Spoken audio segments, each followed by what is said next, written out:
Yeah, Peter Rufai there, just putting it the way it is. The new guy that is in the block right now, everyone has been talking about him. First division is really worth it. But then he said it all. I mean, once you get into a team, obviously there are chances that you are good enough. And that's why Nigeria have actually invited this guy. We have Shola Rogers in the studio. Shola, good morning. It's good to have you. Good morning, guys. It's a pleasure to be here on a day that you have Sadiq Yusuf in the studio. Yeah. I'm a huge fan of his. And I like what he's doing for the green, white, green, you know. So representing every time he gets. all the time. He never fails to talk about Nigeria, and he carries that green, white, green. Nigeria is taking over the UFC slowly. Slowly. Yeah. Man, it's remarkable. And I've got to use this opportunity to just find out if we have been forgiven for the last time out when Israel was around. And No. come on. Come on, until Shola, you guys come bring on. Israel back here, then, Okay, we'll bring him then all is fine. Oh, Until then, So this doesn't even compensate for it. slightly. Slightly. Okay, at least the forgiveness is coming. I'm glad that Slowly. Nigeria is getting some positive news and positive reviews from people like Sadiq, Absolutely. who are putting it out there. They're basically representing Nigeria and showing them that this is not what we're about, the negativity. Yeah. They're more positive people. Yeah. And Dan. Sadiq is a huge ambassador for Nigeria. You know, it's time that the federal government keyed into people like him and, you know, made it official, because these guys are doing a lot for us. Just less than 1%, and you're like taking everyone and saying we're not good enough. Okay, now let's talk about the Super Eagles of Nigeria. Now they will be taking on Ukraine tonight, and it's an international friendly, and all the big boys practically pulled out. What do you mean, all the big boys? You people have started again. Okay, you don't have Ndidi, right? Do we have him? No. He's one of our biggest guys. Yeah, it's not around here. Okay, Ahmed Musa, the captain, is not there. So if you don't have the captain, and also one of your big players. Just two people. They're not two, I'm coming. Okay. Ndidi. Henry Oyekure is also not there. Okay, three. And he's a big boy, right? Okay, carry on. He's suddenly a big boy now. Okay. AFCON, I'm looking at, Ukrainians will be expecting those guys they saw at the World Cup. Mikel has retired, Odoengalo also, he has retired and all that. They'll be expecting those guys to be here. But they know like 6 of them will not be here. So if you're having more than 6 not being there, and you're having Shola's problem seems to be the big semantics, boys. like, big boys. So big boys. Kenneth Omero he's a big boy. He's a big boy. So that's my point. Okay, now let's talk about the game today. You know, the truth is, a lot of people have been dwelling on the people who are not in this team. That's the discourse everywhere. That's what everybody's talking about. And I actually want to focus on the guys who are in the team. Okay. You get, because, look, whatever it is, at any given time, anybody that wears the jersey is our player, and we must get behind the team, you know? So, for me, if you take a look at it from the Ukrainian angle, it's a little bit scary what they've done since they failed to qualify, you know, for their last major tournament that they entered into. They've gone on a 16-game run. They've lost only 1 out of 16. They've had 5 clean sheets in the last 6. They've won 5 of their last 6 home games. Okay, so those are the numbers that I'm worried about. Like, okay, Ukraine. But, you know, Zinchenko and the rest of them. But this is what it is. This is what it is. There's this thing about being Nigerian. There's this thing about putting together a good team, you know. And the average age of this team just gives me joy. You know, saying that we have real young players now in the team, people whose ages cannot be doctored or will not be doctored because they don't want it to, plus a blend of people who have experience or who are also doing very well, you know. So it's an opportunity for us to give these guys a chance, you know, to stake a claim. We can't keep expecting that it's just going to be one player all the time, because if you build your team around that player, once the player pulls out, you're in trouble. You know, so when you have options, there's no Ahmed Musa, but there are 3 other players. There's no Mikel, there are 4 others, you know. Do you know people are still dwelling on JJ Okocha's role? Nah. When was the last time JJ kicked football actively? You know, and people are still talking about, there's no JJ. Do you get what I'm saying? So we can't keep doing that, you know. Let's give everybody an opportunity. So we have a wide pool of players to pick from. And this is what is happening now. Either by default or whatever reasons, the beauty of it is that Gernot Rohr has expanded his scope, and if he likes it or not, he's forced to use new players. Doesn't have a choice, right? So, and it's a friendly, it's a friendly for that matter as well. So why not try out new When do you try out players? During friendly games. I think it was actually forced to try out new players because of the pull-ups. I know that was what I'm going to say. Yeah. But I'm saying that I hope he also understands now. He's an experienced coach that you don't have to win every game. This is the best opportunity that we have to blood these guys. This is the best opportunity that we have to expose them to a top-level game. So let's not always think that, we must bring the best 11 to win every game. Okay. According to analysts out there in Europe, they're saying that even Ukraine might be resting a couple of their big boys, in quotes, which I don't like. I really want our guys to go through this baptism of fire and let them come out tops, because I feel they will. Okay. All right, so it's likely to be a new look, Super Eagles in quotes now, that's going to take on Ukraine later tonight in Dnipro, and let's meet some of them that will look to make their debut tonight against Andrei Shevchenko's side. Hi, I'm Joseph Ariba. My name is Joshua Maja. My name is Malan Dennis. I'm Maduka Okoye. I am from Lagos. I'm from Adamawa State. I'm from Ondo State. And I'm from Enugu State. I'm 20 years old. I play for FC Girondins de Bordeaux. I play for Glasgow Rangers. From Fortuna Düsseldorf, Germany. I'm 20 years old. And I'm really delighted and honored to play for Nigeria, to get invited to the training camp and to wear these colours. I'm really happy to have got this call up to Nigeria, and I just want to make the most of it and play as long as possible and just do all I can for the team and make sure that we continue being the best that we can be. I'm delighted to get my first call up for Nigeria. It's a big opportunity to show the fans and the staff what I can do. I'm going to work my hardest and give my all to make my family and the fans and the coaches proud. It's a massive call-up for me. It's a big opportunity for me to improve in my football, to help the country. There's a lot of good football players out there, but I'm here. It's a big opportunity for me to give to the fans and to help the nation win a lot of trophies. It's a lot of power, and I can't wait to show you guys what I'm up to and to train with these great guys. And they received me very well in the Super Eagles family. They did very well, and yes, I'm just happy to be here. And I play as a centre forward. I like to create chances, score goals, and just work hard for the team. So yeah, looking forward to the games, and I hope I can show what I can do and stay in the squad for as long as possible. I'm a centre midfielder, and I like to get in and around the box, make it from either box that I can defend and I can attack. Keep supporting us, and keep praying for us, and I hope by the end of the day we really make you proud. I got you guys fight. You're welcome. You got to listen to Manuel Dennis, who's likely to make his debut tonight for Nigeria. You also have Josh Maja, you have Maduka Okoye, and Joe Ariba, who plays for Rangers in the Scottish Premier League. And we listened to Peter Rufai earlier talking about Maduka Okoye, no problems at all with his invitation, basically echoing what Shola said all those weeks ago. Yeah, no problems at all. This guy probably is obviously good. That's why they spotted him, and they want to give him a chance. So it's left for him to take it. He has to grab it. Or drop it. He has to grab it with both gloves. You know? Literally. Like, don't even play around. Yeah. You know? Let them know. Going to see him today? That's what he wants. If I am Gernot Rohr, I will start this guy. You get. But I don't know what he has seen in camp. I don't know what Rohr has observed during training.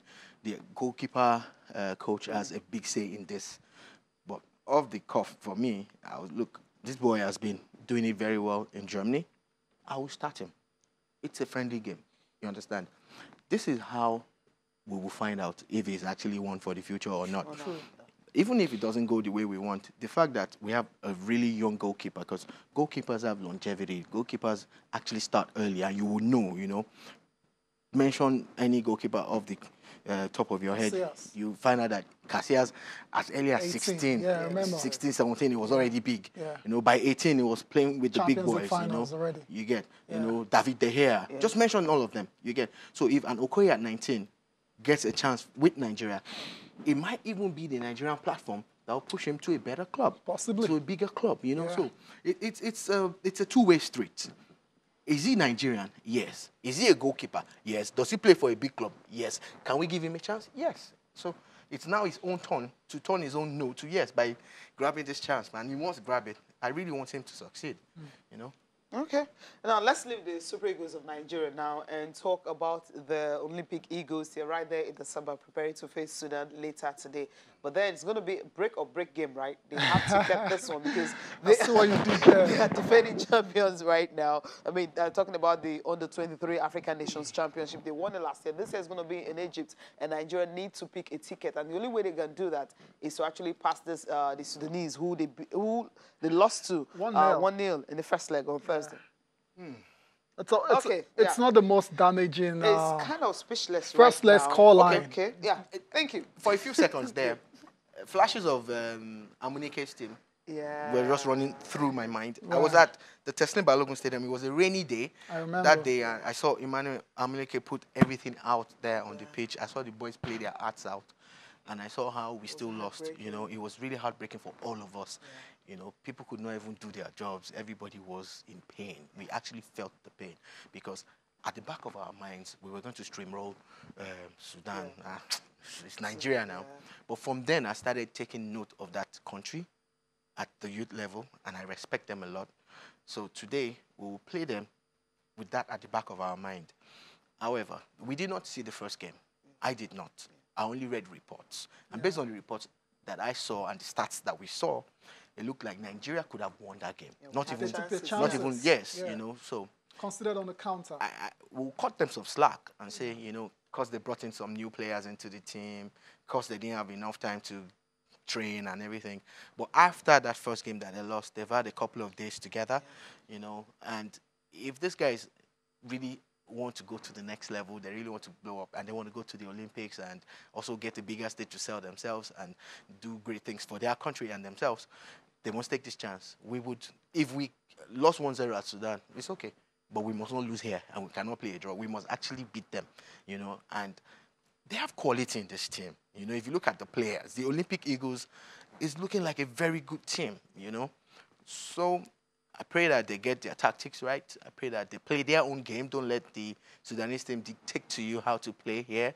And at the end of the day, you know, I have a positive vibe about this. But it's scary, though. I just want to sound a note of warning and a note of caution.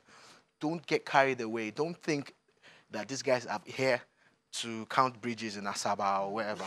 Trust me, they are there to really knock us out. They've done it before, and they will come with that attitude, you know, Okay, Kelechi Iwonkale, you know, he's joined the team. He wasn't there in the first leg. Will he make any impact? Kelechi is a fantastic footballer on his day. I pray he gets a chance. I pray he turns out to be the talisman. There's Ode. There are a couple of other players in that team. You know, there's Awuni. These are ballers anytime, any day. So with Kelechi, I don't know how the coach is going to line up. I don't know what he's going to do. Yes, Kelechi can make a difference. Kelechi is that good. Okay, and the good thing is we have a good goalkeeper, Adamu Abubakar, and all that. I mean, according to reports, we didn't see the game. They said he was really awesome, you know, trying to stop the shots and everything. But then today is going to be a big day. Break or break. They have to win this, or they will be going at it. And I'm sure that these boys wouldn't want that to happen at all. No, today has to be back-to-back victories for Nigeria. You know, we'll watch the back-to-back victory. Olympic Eagles, then we'll now switch to the big boys, right? Yeah, well, the guys trying to be big boys. There's a lot at stake for the Olympic Eagles. First of all, they have to qualify for the AFCON Under-23, and it's that competition that will decide the qualification for Tokyo 2020. So there's a lot at stake, and hopefully they're able to deal with the pressure. 2-0 scoreline, that's all that is needed. 2-0 scoreline. Yeah, just scored 2 goals, and that's it. But I know we can do 4. I mean, I knew you were going to go there. So we can do 4 against Libya right there in the summer. Although you have Victor Osimhen, who had to perform some magical moments and all that. He gave Nigeria those goals, and at the end of the day... And where is he now? Yeah, it's really Super Eagles. I love the fact that he's not with the Under-23. I'm so happy. The progression we are having is brilliant. Let this be a message to the guys in the Olympic Eagles, because some of the players in this team can actually still play for the Super Eagles now. Right. And you'll be surprised that when they scale through, some of the guys in the Super Eagles now will come play for the Olympic Eagles. Let's take a look at the papers now. All right, Tayo, I'm starting with Sporting Life here. And Sporting Life, okay, you have some transfers all there and those signing their contracts. But we'll leave that in January. But talk about this one, Ukraine and Nigeria, 7:30 tonight, Nigerian time. Looking at Sporting Life, and the Super Eagles are saying, Trust Ekong, who will be the captain for the night, says, we will give our best. That's coming from You don't have Sporting a choice, Life Trust this morning. Ekong. You don't have a choice. But it's just a friendly. Cecilia. This is, but you know, some people's careers are riding on this. So. Yeah. Okay. Okay, look, what's his name? Esiti. Yeah, City, yeah. Esiti played only 2 games for the Eagles, and they didn't call him again for almost 3 years or so. Am I right? Okay. So, at times, you think it's a friendly game, right? It's not. You need to take your chances, man. Okay, so, Chukwueze, we want the best. Okay, Chukwueze Osime, lead Eagles attack. Iheanacho is also ready. And, of course, their luggage has been delivered. You know, I'm excited at the prospect of Osime and Chukwueze. I don't know how Raw wants to do it, but I'm excited at the prospect of Osime and Chukwueze. You know the beauty of these guys? They can play on any side of the field, and they can also play in the middle. Okay. Sporting Sun is next, and Ukraine, Nigeria is also leading the pack here. And Chukwueze orders ready for showdown. That's coming from Sporting Sun. Okay, there you have it. And Gennett Raw is unleashing Okoye, Aribo, and Maja. That's what we have here. Hopefully, these guys will start Dennis to will get a look in. A look in the new guys. But let's really pray that Alex Iwobi plays number 10. I want to see him in that role for Nigeria a lot, because it looks like every time he plays in the middle, he knows how to, spread the passes and also bring people on. Okay, Iheanacho misses a flight to Eagles camp. Okay, I don't know what this is all about, but then you have details, page 6 of Sporting Sun. Does that mean he's not right here? Under 23 AFCON qualifier, Imama expects Sudan to pack the bus. So if they do, you got the players who can run around and unlock them. Get a towing vehicle and drag that bus out. That's going to be very cumbersome. Yeah, no, but we can do it now. And one Kali and Co. Those boys know how to drive. Just running. I mean, run the bus ragged, man. Yeah. Speed. That's it. That's what you do to them. That's finesse, it. Yeah, finesse. Yeah, and they're good at that. Hopefully, they can do that this evening in Asaba. Tayo, you got Complete Sports is our last paper for review, and it's all about Nigeria versus Ukraine later tonight. Raw is speaking and says that my new Eagles. You happy with that term, right? New Eagles. The coach is actually embracing. I like that. New Eagles will deliver. Says game will kickstart preparations for 2021 AFCON and 2022 World Cup qualifiers. True Seconds is also talking, believes that youthful Eagles will soar high in the Dnipro Arena. There's also a picture of 5 players, 5 Eagles with points to prove. There's Maduka, there's Josh Maja, there's Joe Aribo, there's Victor Osimhen, there's Emmanuel Dennis. Do you want to add any other name to this list with serious points to prove, even from the old guard? Oh, a whole lot of them do, actually. Trust Ekong actually needs to come to the party today. He wasn't really that Trust Ekong-ish like we wanted, a few months ago. How about Leon? Oh, no. Sorry? Leon Balogun. Oh, Leon Balogun. Is he in the team? I'm surprised you haven't mentioned his name in terms of proving something. Look, I like the man, and I just hope that Leon gets back to being the Leon that we knew before he went to England. I was actually hoping that he would have made a move out of that place. Even if it means going to Turkey or somewhere where you can play football on a regular, then relaunch your career. Because it's not doing himself any good. Sitting on the bench.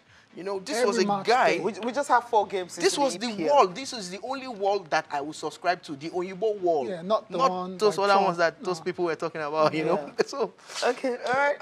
Let him help himself. And help his career. Yeah, he's a good guy. He really needs to get back into it. Okay, we can wait for him to really get back into the team and playing well. Shola, thank you so much for coming on the program. Thanks for having me, guys. Appreciate your time. Thank you for watching. I'm Cecilia Amogbe. I'm Tayo Salan. Enjoy the rest of your day.